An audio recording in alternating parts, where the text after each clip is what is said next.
Hello friends, welcome back to Anveshana channel. आज हम लोग पढ़ेंगे क्या भूलूं क्या याद करूं। ठीक है, ये आत्मकथा हरिवंश राय बच्चन द्वारा रचित है। ठीक है, तो ये जो टॉपिक है ये हमारे सिलेबस में है, तो हम लोग इसको पूरे डिटेल से पढ़ेंगे। ठीक है, चलिए पढ़ना स्टार्ट करते। देखिए, सबसे पहले इसका प्रकाशन वर्ष। ठीक है, इसका प्रकाशन 1959 ईस्वी में हुआ था। ठीक है, काफ़ी इम्पोर्टेंट है, याद रखिएगा आप लोग।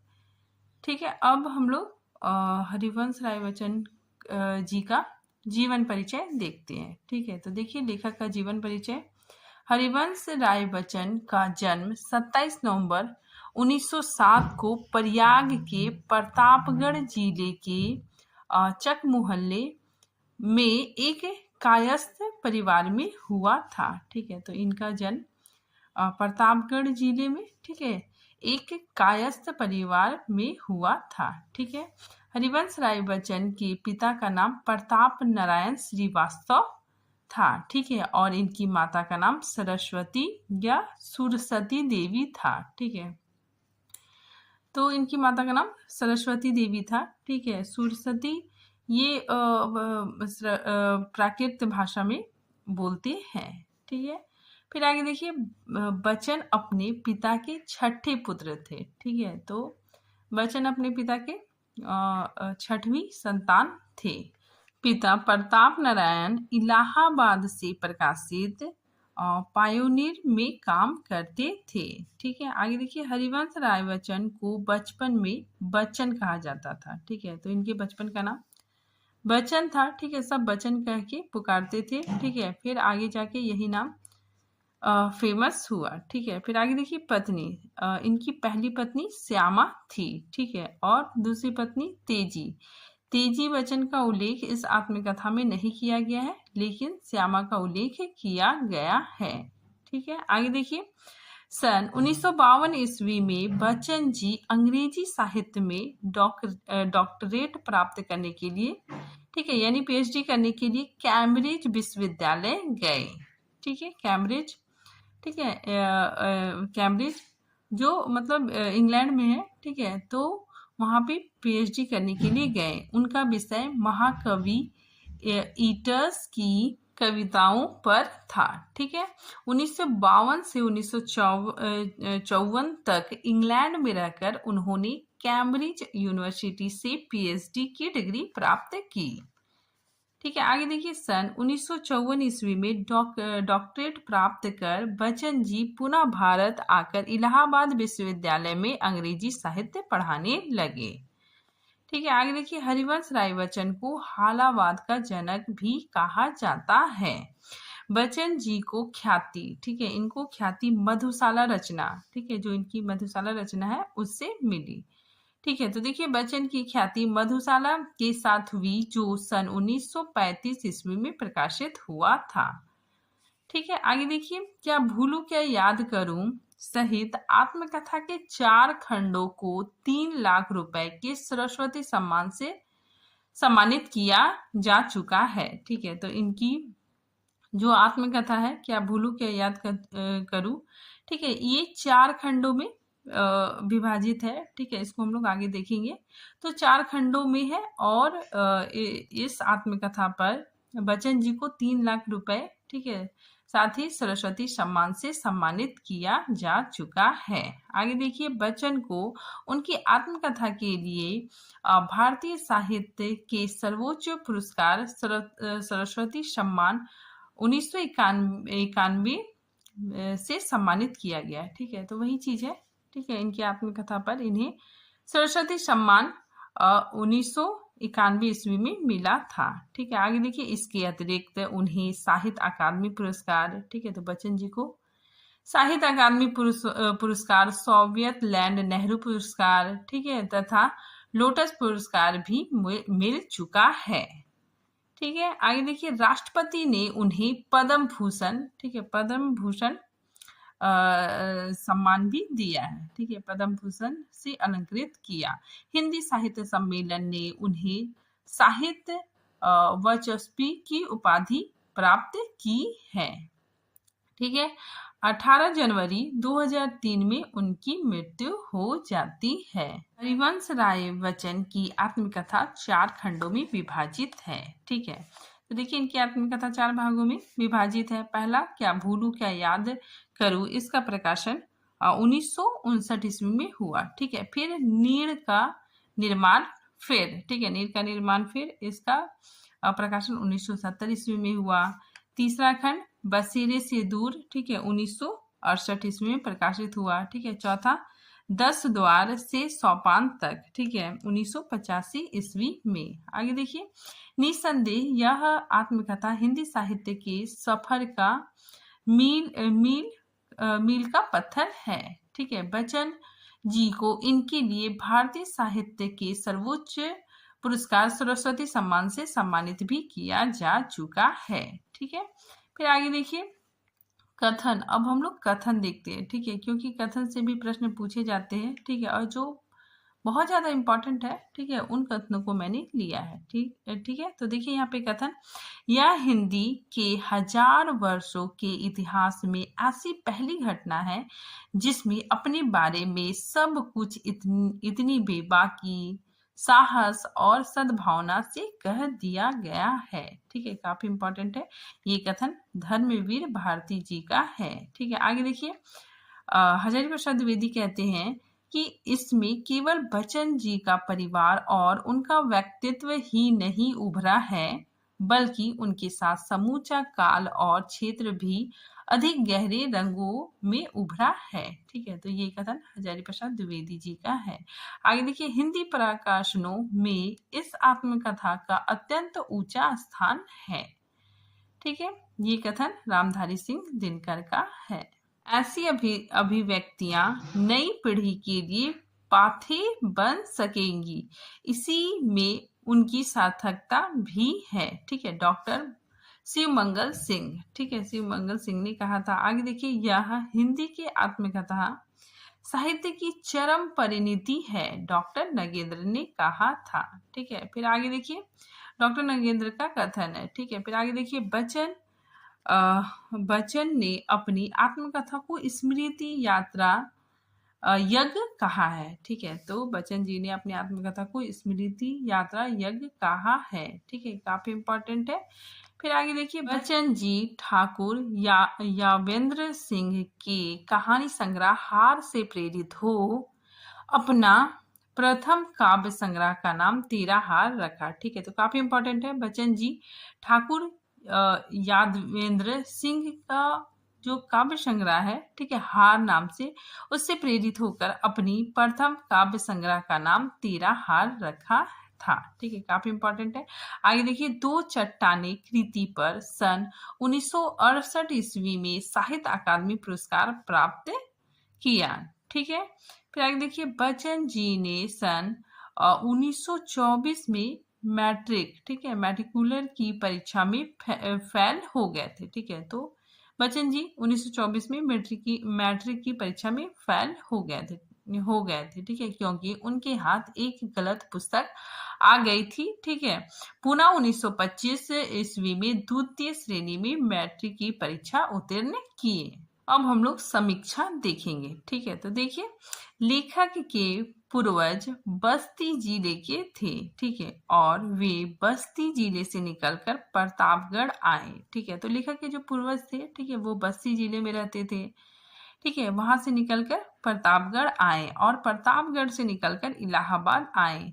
सबसे पहले प्रतापगढ़ से निकलकर इलाहाबाद आने वाला व्यक्ति मनसा था। ठीक है, तो इलाहाबाद आने वाला पहला व्यक्ति कौन था? मनसा था। ठीक है, 3 चरण में, ठीक है, हम लोग इसे 3 चरण में देख सकते हैं। ठीक है, इनकी जो पूर्वज थे, ठीक है, सबसे पहले बस्ती जिले में रहते थे। ठीक है, फिर दूसरा चरण, उसके बाद फिर वे लोग प्रतापगढ़ आए। ठीक है, उसके बाद फिर इलाहाबाद आए। ठीक है, तो देखिए, जो सबसे बुजुर्ग पुरखा, ठीक है, प्रतापगढ़ से इलाहाबाद आए थे, ठीक है, उसका नाम मनसा था। ठीक है, तो मनसा ही इनके खानदान का पहला व्यक्ति था, ठीक है, जो इलाहाबाद आया था। ठीक है, फिर आगे देखिए, गरीब मनसा की छठी पीढ़ी मेरे पिता और खानदानी चाचाओं की पीढ़ी थी। ठीक है, तो लेखक बताते हैं कि जो मनसा इनके पूर्वज है, ठीक है, उनकी छठी पीढ़ी,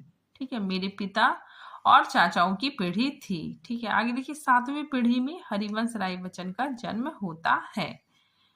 फिर गणेश प्रसाद, हम मतलब लेखक बता रहे हैं कि गणेश प्रसाद, हम बच्चे उनको गंसी चाचा कहते थे। ठीक है, तो गणेश प्रसाद को लेखक, ठीक है, साथ ही अन्य बच्चे उन्हें गंसी चाचा कहते थे। गणेश प्रसाद बिना संतान के व्यक्ति थे। ठीक है, मोहनलाल गणेश प्रसाद का भाई था। ठीक है, और मोहनलाल क्लर्क था। ठीक है, इसके इसके इसका पुत्र ठाकुर प्रसाद था। ठीक है, जो घर में पहला व्यक्ति था, ठीक है, जो एमए किया था। अब देखिए लेखक का भाई, ठीक है, लेखक का भाई का नाम सालिग्राम था। ठीक है, अब देखिए राधा, राधा का जो प्रसंग आता है, ठीक है, काफी इंटरेस्टिंग है। ठीक है, तो देखिए राधा के बारे में हम लोग जानते हैं। ठीक है, देखिए जब लेखक का जन्म हुआ तो राधा 80 वर्ष की थी। ठीक है, राधा लेखक के पिता के पिता के पिता के पिता की पुत्री राधा थी। ठीक है, यानी राधा लेखक की दादी बुआ हुई। ठीक है, तो देखिए राधा का पूरा जीवन कष्ट में बीता। ठीक है, राधा के पति की मृत्यु हो जाती है। ठीक है, उसके ससुराल वाले उसे बहुत कष्ट देते हैं। राधा अपने मैके आ जाती है। ठीक है, और वहीं रहने लगती है। राधा की एक पुत्री महारानी रहती है। ठीक है, तो राधा की एक पुत्री महारानी रहती है। ठीक है, देखिए राधा का भाई मिट्ठू लाल, ठीक है, मेरे पर बाबा थे। ठीक है, मेरे मतलब लेखक के पर बाबा मिट्ठू लाल थे। ठीक है, राधा के पति की मृत्यु के बाद इसी मिट्ठू लाल के यहाँ आकर राधा रहने लगी। ठीक है, कुछ दिनों बाद मिट्ठू लाल कंपनी सरकार के शहर के नयाब कोतवाल के नयाब हो गए। ठीक है, मेरे लड़कपन मेरे लड़कपन में मोहल्ले के बड़े बूढ़े उन्हें नयाब साहब के नाम से भी याद करते थे। ठीक है, तो इसका भाई, ठीक है, मिट्ठू लाल, ठीक है, काफी मतलब पैसे वाला था। ठीक है, और फिर राधा अपने मायके आके रहने लगती है। ठीक है, देखिए नयाब साहब ने काफी धन कमाया। ठीक है, राधा की शब्दावली में किला, ठीक है, किला मतलब किला जैसा बड़ा मकान बनवाया। ठीक है, और राधा की बेटी का नाम महारानी था। ठीक है, फिर आगे देखिए राधा के साथ जो घटना घटती है, ठीक है, वही सेम घटना महारानी के साथ भी घटती है। ठीक है, विवाह के कई साल बाद उसे एक लड़की होती है। ठीक है, मतलब महारानी को एक बेटी होती है। ठीक है, लड़की साल भर की भी नहीं होती है कि उसके पति का देहावसान हो जाता है। ठीक है, मतलब महारानी की भी बेटी होती है। ठीक है, और उसकी बेटी जब छोटी ही रहती है, ठीक है, तो उसके पति का देहांत हो जाता है। ठीक है, अब महारानी लेखक के परदादा के पास आकर खड़ी हो जाती है। ठीक है, मतलब महारानी भी लेखक के दादा के पास मतलब अपने मायके में आकर रहने लगती है।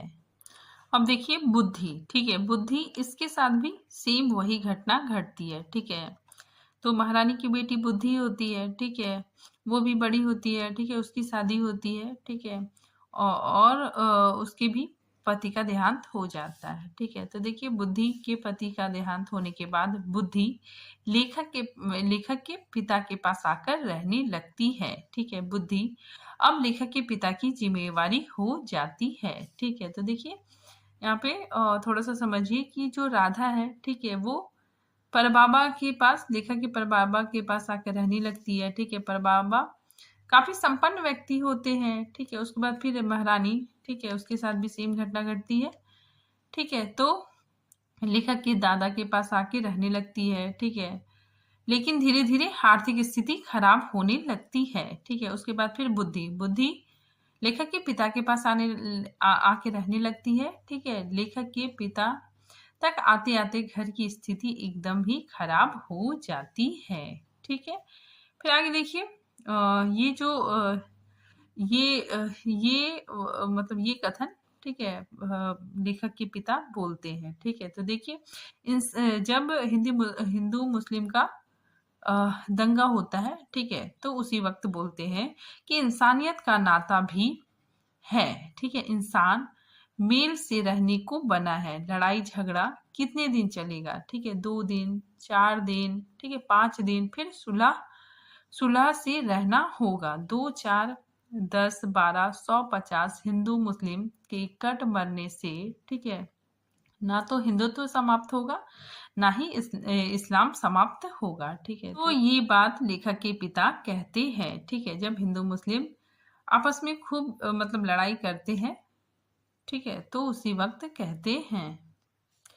पिताजी के बातों का असर हुआ। ठीक है, लेखक बताते हैं कि पिताजी के बातों का असर हुआ, उस दंगे में फिर कोई वारदात नहीं हुई। ठीक है, मतलब कोई लड़ाई नहीं हुई। आगे भी कई बार जब शहर में हिंदू मुसलमान दंगे हुए, हमारे मोहल्ले में शांति बनी रही। ठीक है, आगे देखिए, लेखक बताते हैं कि वे मानस का पाठ करते थे। ठीक है, लेखक के पिता रामचरितमानस का पाठ करते थे। ठीक है, यानी प्रतिदिन इतना कि 9 दिन में पूरी रामायण समाप्त हो जाए। ठीक है, उनकी मानस की पोथी, ठीक है, मतलब रामचरितमानस की पोथी में जो अब तक मेरे पास है, ठीक है, उन्हीं के हाथ का नाहिनक, ठीक है, मतलब नाखून के निशान अभी भी लगे हुए हैं। ठीक है, उस जो रामचरितमानस है, ठीक है, जो इनके पिता पढ़ते थे, ठीक है, वो अभी लेखक के पास है। ठीक है, और उस ग्रंथ में उनकी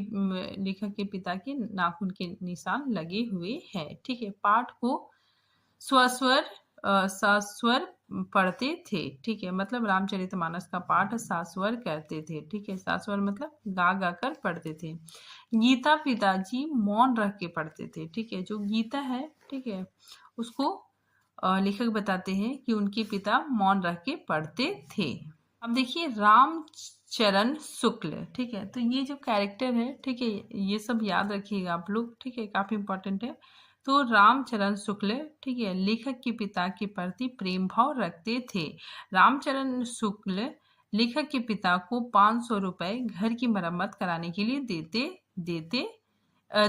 थे। ठीक है, आगे देखिए, लेखक की 2 बहन थी, भवानी दई और शैल कुमारी। ठीक है, और लेखक का भाई शालिग्राम था। ठीक है, देखिए, जब लेखक छोटा था, ठीक है, स्वामी सत्यदेव परि परिवारजक भाषण देने के लिए, ठीक है, उनके स्कूल आते हैं। ठीक है, तो भाषण देने के लिए विद्या मंदिर स्कूल आए थे।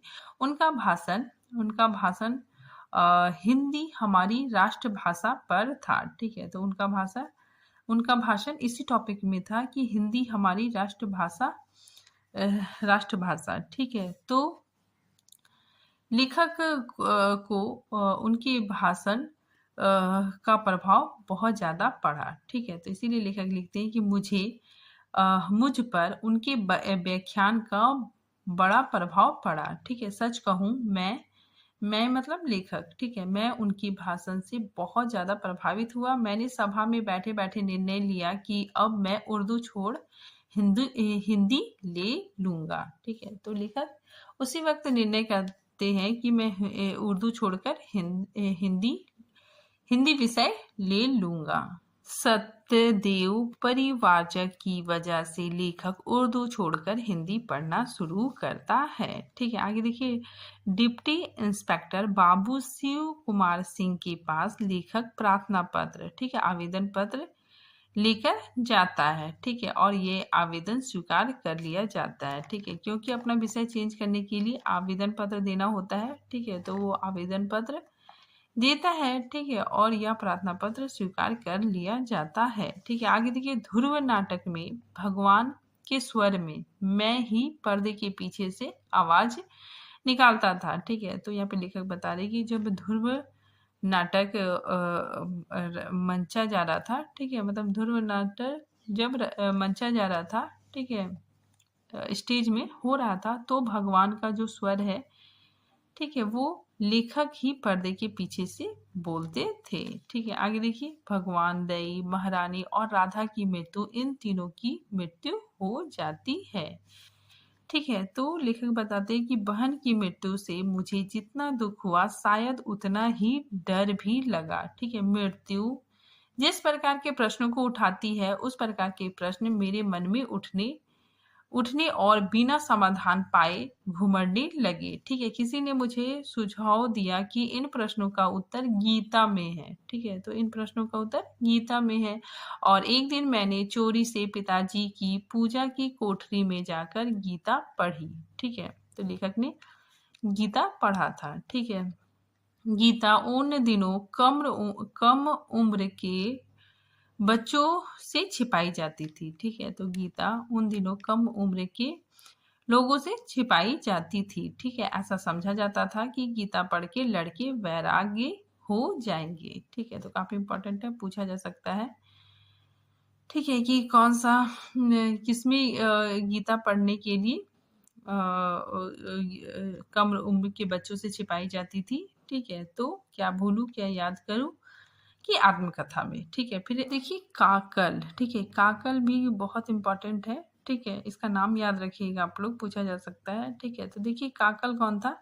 लेखक का मित्र था। ठीक है, बहुत घनिष्ठ मित्र था। ठीक है, तो देखिए काकल, लेखक कहते हैं काकल मेरा साथी, पड़ोसी, ठीक है, भाई ही नहीं मेरा प्रेमी भी था। ठीक है, और मेरा मतलब लेखक भी उनके प्रति अनन्य प्रेम रखते थे। ठीक है, हम एक दूसरे से अभिन्न थे। ठीक है, दोनों में बहुत घनिष्ठता थी। ठीक है, लेखक और काकल में बहुत ज्यादा घनिष्ठता थी। ठीक है, हम मतलब लेखक, हम दोनों में बहुत सी निजी और गोपनीय बातें भी होती थी।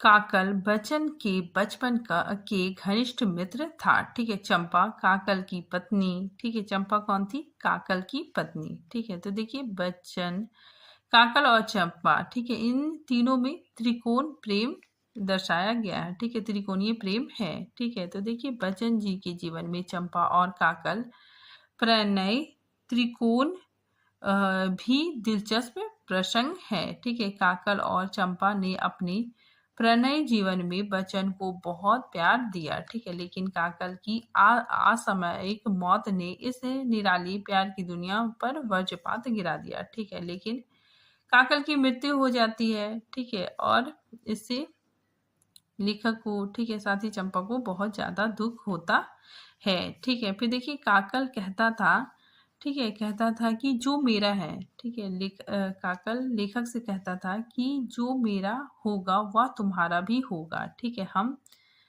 शरीर से दो प्राण है, दो है। ठीक है, हम शरीर से दो है लेकिन प्राण एक है। ठीक है, तो ये वाक्य काकल लेखक से कहता था। ठीक है, अब देखिए मनसा, मनसा प्रथम व्यक्ति था। ठीक है, और जो मिट्ठू लाल था वो लेखक के परदादा थे। ठीक है, भोलानाथ लेखक के दादा थे। ठीक है, और प्रताप नारायण लेखक के पिता है। ठीक है, फिर देखिए चंपा की मृत्यु हो जाती है। ठीक है, लेखक बताते हैं कि चंपा की मृत्यु हो जाती है। मैं रात भर कपड़ा मुंह में दबाकर रोता हूँ। ठीक है, चोर नारी जीमी परकट ना सोई। ठीक है, मतलब कई रातों को रोता हूँ और एक दिन जैसे दुनिया का कर्म है मेरे आंसू सूख जाते हैं। ठीक है, तो लेखक बताते हैं कि जब चंपा की मृत्यु होती है, ठीक है, तो मुझे बहुत दुख होता है, मैं रोता हूँ, रात भर रोता हूँ। ठीक है, फिर धीरे धीरे जैसा दुनिया का कर्म है मेरे आंसू सूख जाते हैं। ठीक है, आगे देखिए उन दिनों बाई के बाग में एक कायस्थ परिवार रहता था। ठीक है, दो भाई थे, बाबू रामचंद्र और बाबू राम किशोर। ठीक है, बाबू राम किशोर के दो लड़के, ठीक है, और दो लड़कियां थी। ठीक है, जिसमें श्यामा सबसे बड़ी थी। ठीक है, तो ये नाम याद रखिएगा आप लोग कि राम किशोर कौन थे? लेखक के ससुर थे। ठीक है, और श्यामा से लेखक हरिवंश राय बच्चन की शादी होती है।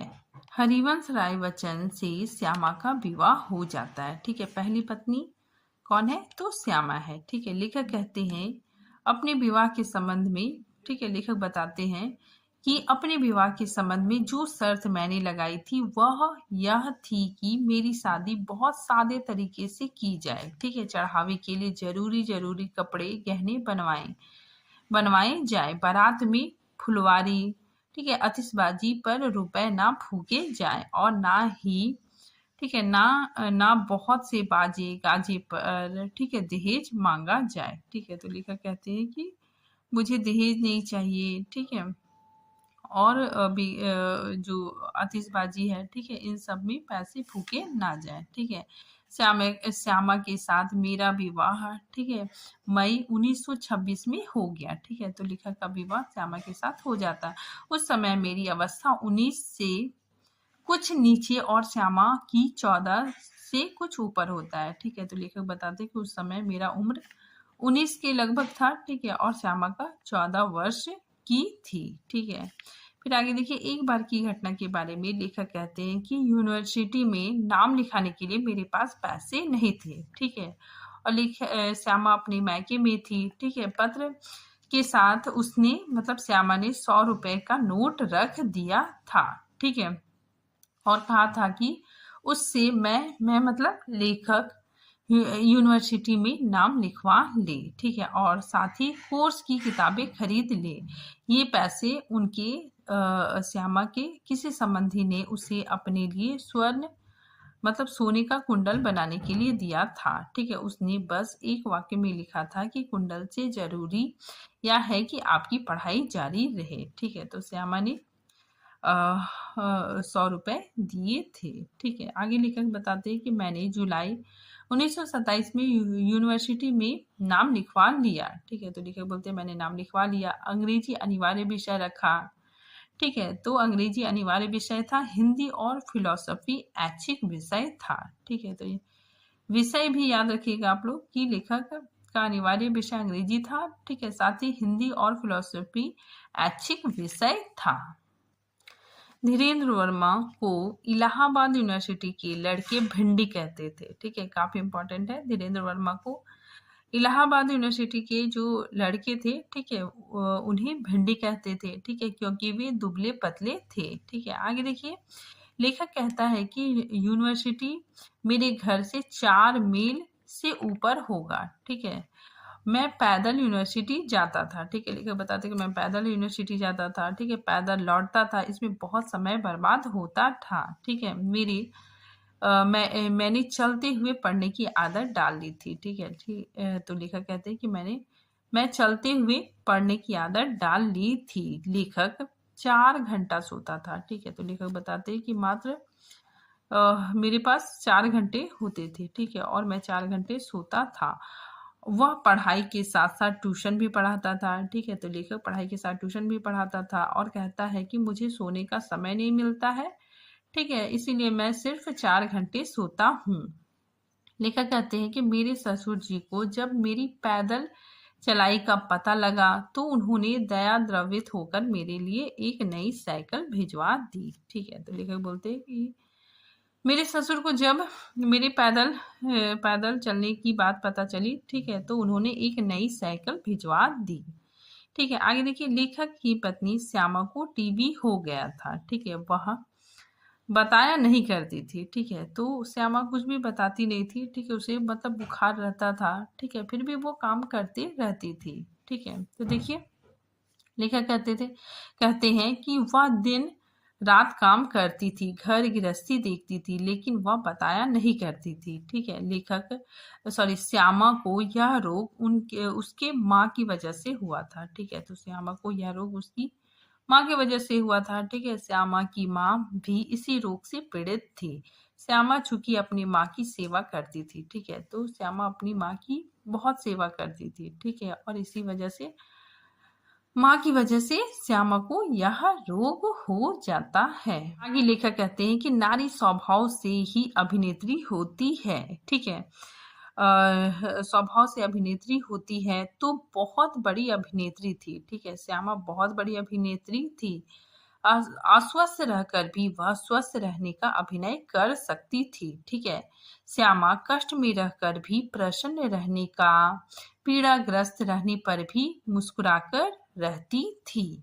आगे देखिए, ये काफी इंपॉर्टेंट है। श्यामा लेखक को सफरिंग कहती थी, ठीक है, और लेखक अपनी पत्नी को जॉय कह के बुलाते थे, ठीक है, काफी इंपॉर्टेंट है। फिर आगे देखिए, उस समय भारत की आजादी के लिए तमाम आंदोलन होने लगे, ठीक है। उस क्रांतिकारी आंदोलन के समय इलाहाबाद में महात्मा गांधी और उनके मंचन में श्याम कुमारी नेहरू ने एक गीत गाया था, ठीक है। तो श्याम कुमारी नेहरू ने एक गीत गाया था, ठीक है, सर जाए तो जाए पर हिंद आजादी पाए, ठीक है, और यह गीत हरिवंश राय बच्चन जी ने लिखा था, ठीक है। आगे देखिए, लेखक काम की तलाश में एक दिन चांद कार्यालय जा पहुंचे, ठीक है। वहां चांद के संचालक, ठीक है, चांद के संपादक राम रख सिंह सहगल से मिले, ठीक है। सहगल ने कहा कि तुम लेख भेजो, ठीक है, हम उसे प्रकाशित करवाएंगे, ठीक है। कुछ दिनों के बाद लेखक ने अपने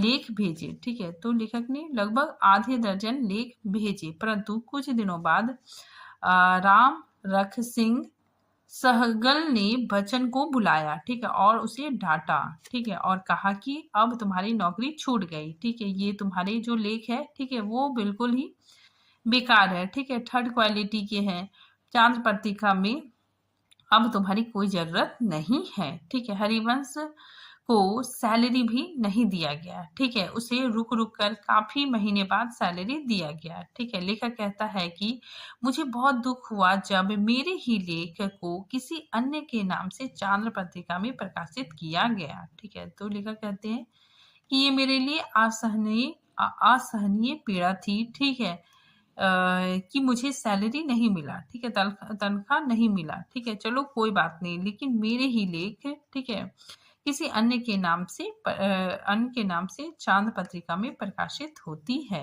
ठीक है। इस बात से लेखक को बहुत ज्यादा दुख होता है। लेखक की हृदय की आंख, ठीक है, हृदय की आंख कहानी यूनिवर्सिटी प्रतियोगिता में प्रथम स्थान पर आई, ठीक है। तो याद रखिएगा आप लोग, हृदय की आंख कहानी, ठीक है, पर इन्हें यूनिवर्सिटी प्रतियोगिता में प्रथम स्थान प्राप्त करता है, ठीक है। आगे देखिए, ख़याम की मधुशाला और मधुशाला ये रचनाएं लेखक लिखने लगे थे, ठीक है। ख़याम की मधुशाला के 10 पद उस समय चांद में छपे थे, ठीक है। तो ख़याम की मधुशाला के 10 पद चांद में छपे थे, ठीक है। आगे देखिए, मधुशाला प्रसिद्ध होने लगा था, ठीक है। दिसंबर 1933 में सरस्वती के 10 रुपया मधुशाला की छपी, ठीक है। तो लेखक बताते हैं कि मधुशाला बहुत प्रसिद्ध होने लगी थी, लोगों को पसंद आने लगा था, ठीक है, और दिसंबर 1933 में सरस्वती पत्रिका में, ठीक है, 10 पद मधुशाला की छपे, ठीक है। आगे देखिए, दिसंबर में ही मैंने मतलब लेखक हिंदू विश्वविद्यालय काशी में शिवाजी हॉल में मधुशाला का प्रथम सार्वजनिक पाठ किया, ठीक है। उसी वर्ष पंडित दुलारी लाल भार्गव को दुलारे दोहावली पर प्रथम देव पुरस्कार मिला, ठीक है। तो देखिए, इन्हें प्रथम देव पुरस्कार मिलता है, ठीक है, दुलारे लाल को 2000 रुपए उसका नगद पुरस्कार था। जहां एक और मधुशाला का विरोध हो रहा था, ठीक है, वहीं दूसरी ओर लोग उसे पसंद कर रहे थे, ठीक है। उनमें से एक विरोधी थे राम वृक्ष बेनीपुरी, ठीक है। तो लेखक बताते हैं कि राम वृक्ष बेनीपुरी ने तो यहाँ तक धमकी दे दी थी कि अगर बच्चन बिहार के में पांव रखेगा तो मैं उसे गोली मार दूंगा, ठीक है। तो काफी इंपॉर्टेंट है, ठीक है। तो राम वृक्ष बेनीपुरी ने यह धमकी दी थी कि अगर बच्चन बिहार में पांव रखेगा तो मैं उसे गोली मार दूंगा, ठीक है। कुछ महीने बाद मुजफ्फरपुर मतलब बिहार, ठीक है। तो मुजफ्फरपुर से मेरे लिए एक कवि सम्मेलन का निमंत्रण आया, ठीक है। श्यामा ने कहा बिहार ना जाओ, ठीक है, बिहार नहीं जाने के लिए, ठीक है। श्यामा बोलती है बिहार ना जाओ, बेनीपुरी तुमको गोली मार देही, ठीक है। मैंने उसे जवाब दिया कि अगर बेनीपुरी हमको गोली मार दे ही तो मधुशाला अमर हो जाए, ठीक है। तो लेखक बोलते हैं कि अगर अपनी पत्नी को बोलते हैं कि अगर राम वृक्ष बेनीपुरी मुझे गोली मार देंगे तो मधुशाला अमर हो जाएगा, ठीक है। फिर आगे आगे लेखक कहते हैं कि मैं मुजफ्फरपुर गया था, पर वहां गोली मारने के लिए बेनीपुरी नहीं थे। बाद में तो बेनीपुरी मेरे बहुत अच्छे मित्र हो गए हैं। ठीक है, एक बार की घटना बताते हैं कि लेखक एक बार बहुत गंभीर बीमार पड़ जाता है। ठीक है, लेखक कहता है कि मैं डॉक्टर बी के मुखर्जी के पास जाकर कहा कि डॉक्टर साहब, आपका इलाज बहुत महंगा है। ठीक है, मेरे पास आपके इलाज के लिए पैसे नहीं हैं। ठीक है, इसके पूर्व कि मैं कुछ और कहूँ या पूछूं। ठीक है, लेखक बोलते हैं कि इसके पूर्व कि मैं कुछ और कहूँ या पूछूं। ठीक है, उन्होंने अपने बदनाम मुंहफट स्वर से कहा, पैसे नहीं है तो जाओ मरो। ठीक है, तो देखिए ये डॉक्टर साहब ने कहा कि तुम्हारे पास अगर पैसे नहीं है तो जाओ मरो। ठीक है, मुझे जीवन लेखक बताते हैं कि मुझे जीवन में चुनौतियों से ही बल मिलता है। ठीक है, यदि वे मुझे 100 बरस जीने का आशीर्वाद भी देते तो शायद जीने के लिए संघर्ष करने का मुझ में इतना बल ना आता। ठीक है, जितना मैंने उनके जाओ मरो शब्द से संचय किया। ठीक है, तो लेखक बोलते हैं कि अगर वो मुझे मतलब बहुत दिन जिंदा रहने का आशीर्वाद देते, ठीक है, तो मुझे मतलब संघर्ष करने का उतना बल नहीं मिलता। ठीक है, लेकिन वो बोल दिए जाओ मरो। ठीक है, इनके शब्दों से मुझे बहुत मोटिवेशन मिला। ठीक है, फिर आगे देखिए एक बार की और घटना के बारे में लेखक बताते हैं कि किसी ने गांधी जी से शिकायत कर दी कि जिस सम्मेलन में आप सभापति हो, ठीक है, उसमें मदिरा का गुणगान किया जाएगा। ठीक है, मतलब मधुशाला, ठीक है, वो पढ़ा जाएगा। ठीक है, तो गांधी जी को किसी ने कान भर दिया। ठीक है, बड़े आश्चर्य की बात है, दूसरे दिन अंतरंग सभा की बैठक थी। ठीक है, रात के 12 बजे से गांधी जी ने 11:55 पर मुझे हॉल के बगल वाले कमरे में मिलने के लिए बुलाया। ठीक है, तो लेखक कहते हैं कि गांधी जी ने मुझे मिलने के लिए बुलाया। लोगों को मांगने पर भी गांधी जी से मिलने का समय नहीं मिलता था। ठीक है, मुझे बुलाने की खुशी थी। ठीक है, मतलब लेखक बोलते हैं मुझे खुशी तो थी, ठीक है, डर भी था अगर कह दे कि मधुशाला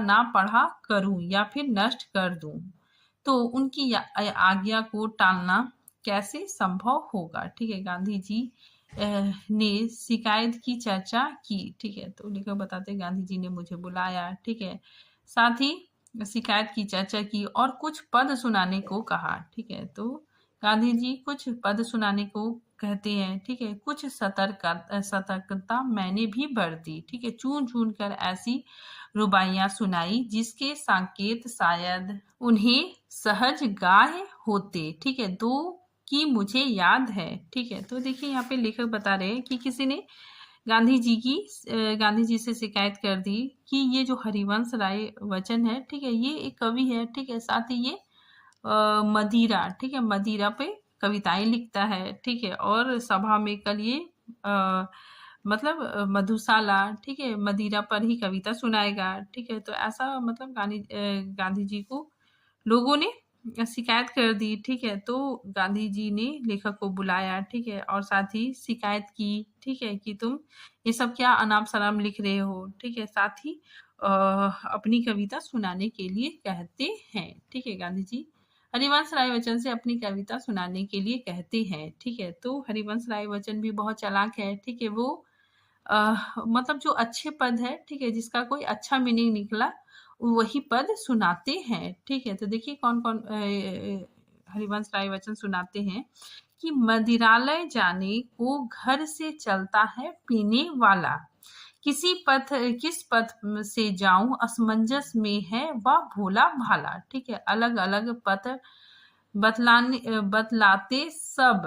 ठीक है, अलग अलग पथ बतलाते सब, पर मैं यह बतलाता हूँ राह पकड़ तू एक चलाचल पा जाएगा मधुशाला। ठीक है, मतलब कि एक राह पकड़ो, ठीक है, और तुम्हें अपनी मंजिल मिल जाएगी। ठीक है, आगे देखिए ये दूसरी लाइन है। ठीक है, लेखक सुनाते हैं कि मुसलमान और हिंदू है दो, एक मगर उसका प्याला। ठीक है, एक मगर उसका मदिरालय, एक मगर उसका हाला। ठीक है, दोनों रहते एक ना जब तक मंदिर मस्जिद जाते, ठीक है, दोनों रहते एक ना जब तक मंदिर मस्जिद में जाते, ठीक है, बैर बढ़ाते मंदिर मस्जिद मेल कराती मधुशाला, ठीक है। तो लेखक बताते हैं कि मंदिर मस्जिद हिंदू मुस्लिम को बैर कराती है, ठीक है, साथ ही मधुशाला दोनों का मेल करवाती है, ठीक है।